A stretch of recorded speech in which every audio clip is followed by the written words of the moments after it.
లివర్కు జరిగిన పోరాటంలా రికార్డులు బద్దలైనయి ఈ ఆర్థిక సంవత్సరంలా. Beer, brandy, whisky, vodka, wine అసొంటి మందులు తాగుట్ల తెలంగాణ తాగుబోతులు వాళ్ళ రికార్డులను వాళ్ళే బద్దలు కొట్టి చెక్కలు ముక్కలు చేసిండ్రు.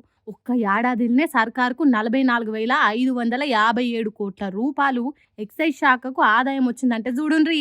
ఎసొంటి తాగుడు తాగిండ్రు మనోళ్ళు. సీసా మూతి తీసిండ్రంటే కాలు వేసేదాకా దించనోళ్ళు చాలా మంది తయారైతుండే. అంతేకాదు పండుగలకు పబ్బాలకు కక్క ముక్క లేకుంటుంటే అది పండుగే కాదా. దానికి తోడు ఎన్ని ఎన్నికలు వచ్చినాయి, ఉప ఎన్నికలు, సర్పంచ్ ఎన్నికలు, మున్సిపాలిటీ ఎన్నికలు అన్ని పోయిన ఆర్థిక సంవత్సరంలోనే వచ్చినాయి. అందుకే మందు ఏరులై పారింది. తాగినోళ్ళకి తాగినంత అన్నట్టు అందుబాటులో ఉన్నది. దానికి తోడు ఎమ్మెల్యే కోమటిరెడ్డి రాజగోపాల్ రెడ్డి చెప్పినట్టు మధ్యాహ్నం 2 గంటలకు బార్ షాపులు ఓపెన్ చేసి మాపటిలో 6 గంటలకు బంద్ పెట్టుడు లేదాయే. పొద్దుగాల 11 గంటల నుంచి రాత్రి 11 గంటల వరకు పురుసాత్ అన్నట్టు తెరిచి పెడుతున్నారు బార్ షాపులు. దానికి తోడు ఊర్లలో బెల్ షాపులు అడ్డు అదుపు లేకుండా జోరుగా నడుస్తున్నాయి. అవన్నీ ఉండంగా అదనంగా 2,620 కొత్త మందు దుకాణాలను తీసుకొచ్చింది కాంగ్రెస్ సర్కారు. ఇంత మంచిగా తాగేటోళ్ళకి సవలతులు పెంచితే రికార్డులు బద్దలు కొట్టకుంటే ఏం చేస్తారు? జనం ఆరోగ్యాలు ఖరాబ్ అయితేంది, వాళ్ళు దవాఖాన్ల పాలైతేంది. మందు వాళ్ళ ముందు పెట్టాలి, తాగించాలి, సర్కారు ఆమ్దాని పెంచుకోవాలి.